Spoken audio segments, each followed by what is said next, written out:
اللہ پاک نے قرآن مجید میں ارشاد فرمایا، اے ایمان والو بہت گمانوں سے بچو، بے شک کوئی گمان گناہ ہو جاتا ہے۔ میٹھے میٹھے اسلامی بھائیوں اور مدنی چینل کے ناظرین، آپس میں جھگڑوں کی بنیادی وجہ بدگمانی بھی ہے، جس کی وجہ سے کئی گھر ٹوٹ جاتے ہیں اور رشتہ داروں میں آپس میں دوریاں بھی ہو جاتی ہیں۔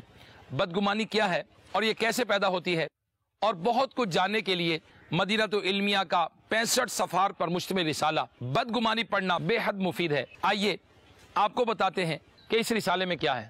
دل کو قلب کیوں کہتے ہیں، گمان کسے کہتے ہیں اور اس کی اقسام، بدگمانی کی تباہ کاریاں، بدگمانی کرنے والی کنیز کا انجام، بدگمانی سے بچنے کے 12 علاج، نعت خانوں کو امیر اہل سنت دامت برکاتہم العالیہ کی نصیحت۔ آج یہ رسالہ اپنے قریبی مکتبۃ المدینہ سے بڑے سائز میں 18 روپے اور چھوٹے سائز میں 8 روپے میں ہدیتاً طلب فرمائیں۔ گھر بیٹھے یہ رسالہ اور مکتبۃ المدینہ کی دیگر کتب اور رسائل حاصل کرنے کے لیے اس نمبر 0311268352 پر کال یا واٹس ایپ پر رابطہ فرمائیں۔ نیز یہ رسالہ دعوت اسلامی کی ویب سائٹ www.dawatیslami.net سے فری ڈاؤن لوڈ بھی کیا جا سکتا ہے۔ مکتبۃ المدینہ، مکتبۃ المدینہ، مکتبۃ المدینہ۔